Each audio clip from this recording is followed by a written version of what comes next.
Chito, Okay, welcome to Miami. How are you? Good, man. How are you? So let's just sort of address what's going on right now. Literally about 120 credited media, 40 of them are from Ecuador, so literally one-third are here to cover you. What does it feel to have the country supporting you, and can you talk about this moment, what it means for Ecuadorian MMA?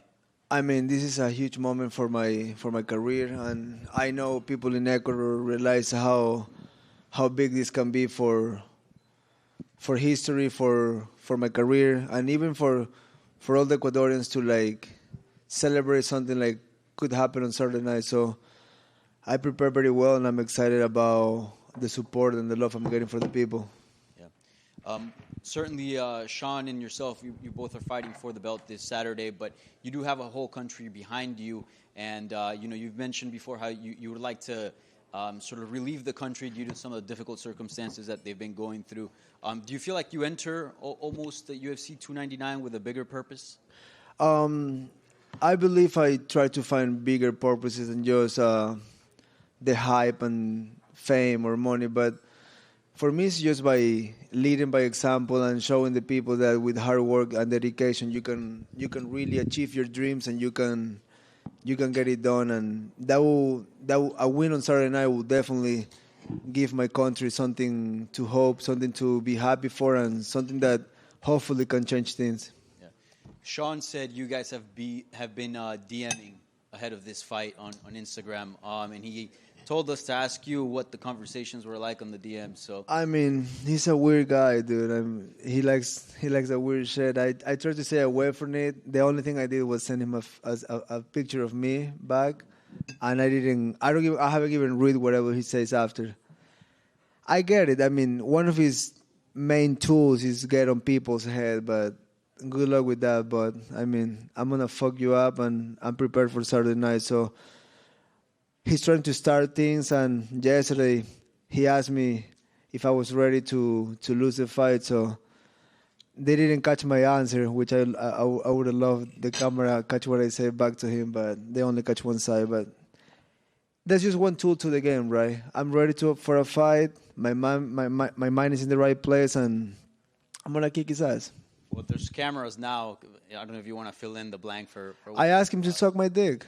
Okay. I mean, simple as that. I'm not here to be friendly. I'm not here to be respectful. I'm not a karate guy. I'm a fighter. So you fuck with me, I'm gonna fucking fuck with you. I'm not fucking around, man. Yeah.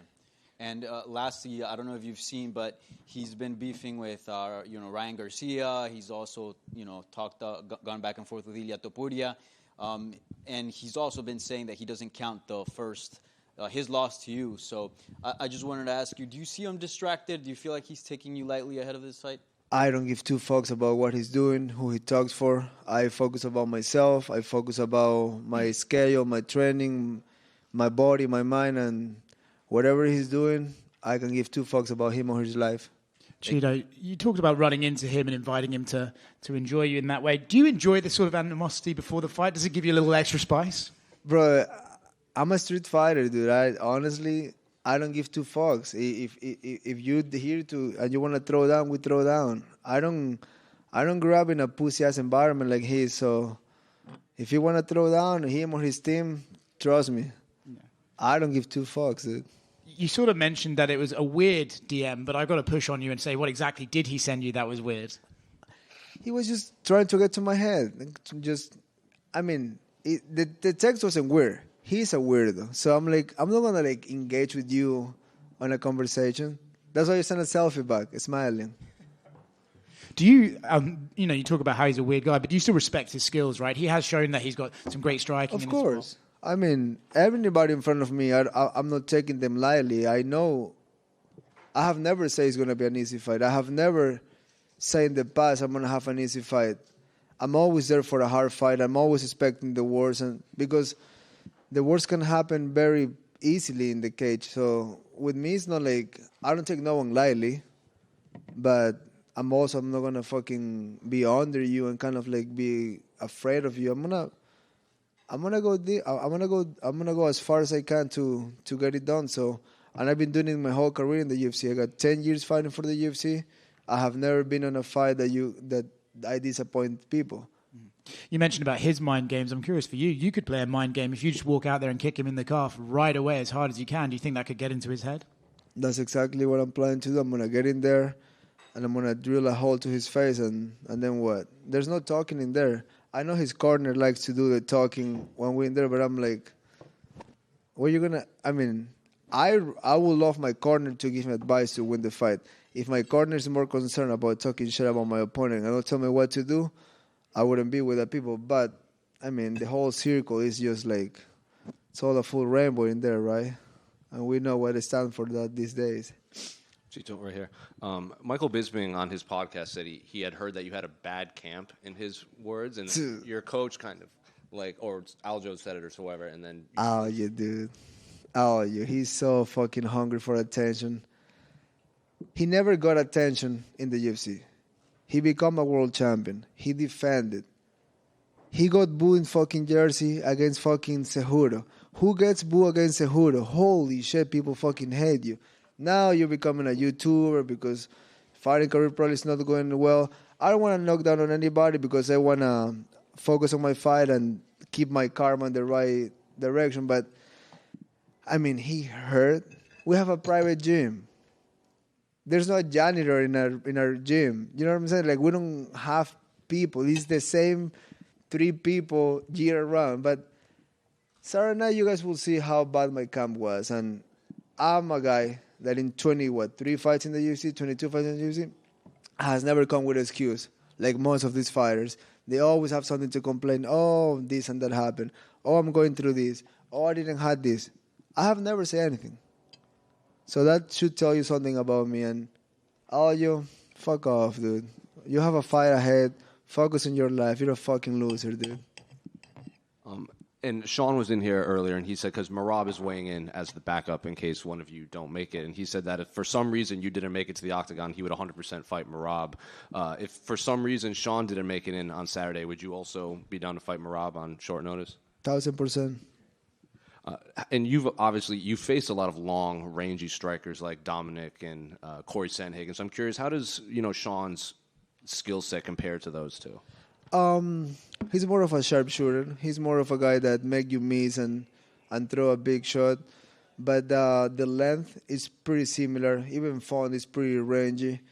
But I feel probably my biggest threat to him is like I can match his range. We have the same legs. We have same arms. So we pretty much are the same size. Like I've been in front of him. I fought like guys like Corey. And if I can get to their faces, I can get to anyone's face. So I'm very confident for this Saturday. Chito over here. How has your approach changed towards Sean since the first time you guys originally fought till now that you're going to fight for Undisputed Gold?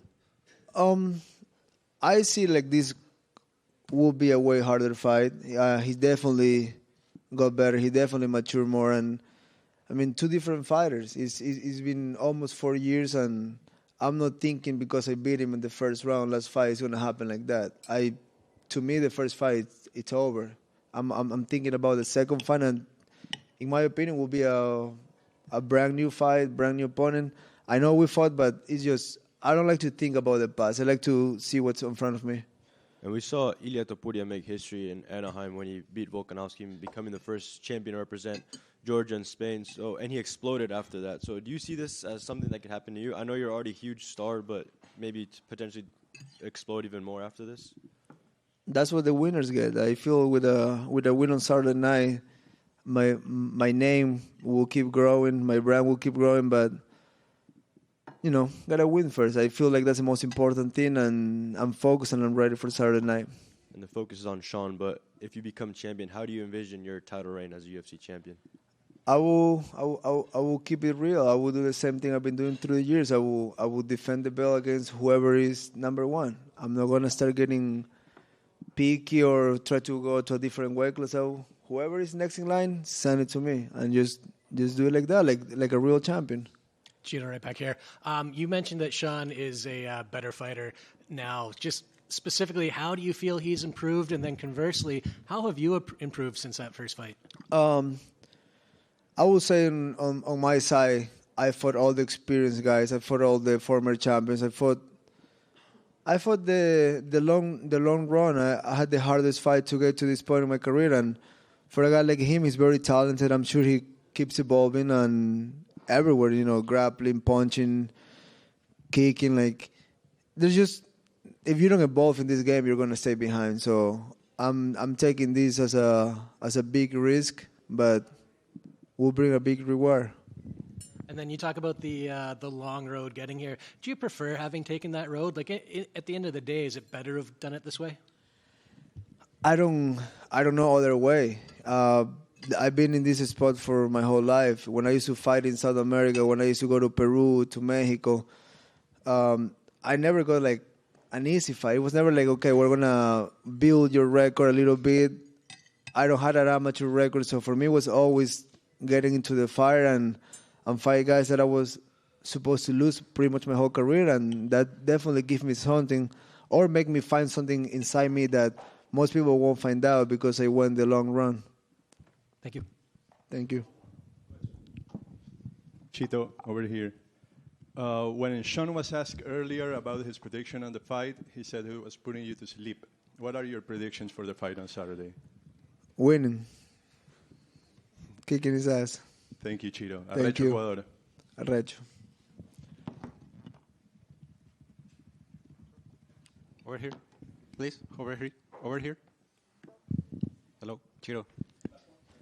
I knew for a good source that the president of Ecuador, Daniel Noboa, is following your fight against Sean O'Malley. Is it possible that he will go to the Casilla Center and sit next to the Dana White? It's very possible. It's a president of a country, so it will be easier to get him that type of seats. But I haven't talked to Daniel. Two, I gotta see if he's here first. Thank you, Chito. Thank you, guys.